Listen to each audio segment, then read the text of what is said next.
নমস্কাৰ। মা দুৰ্গাৰ বিদায় পিছত আহে শান্তিময় লক্ষ্মী পূজা।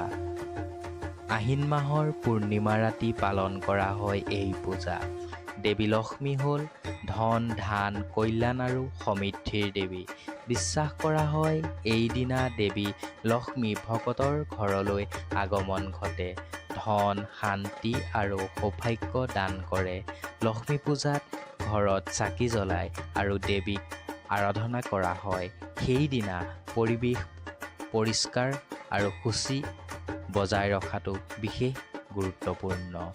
ধৰ্মীয় বিশ্বাস অনুসৰি এই ৰাতি যিজন ভকতে জাগি দেৱীক বন্দনা কৰে তেওঁ ঘৰলৈ মা দেৱীৰ আগমন ঘটে।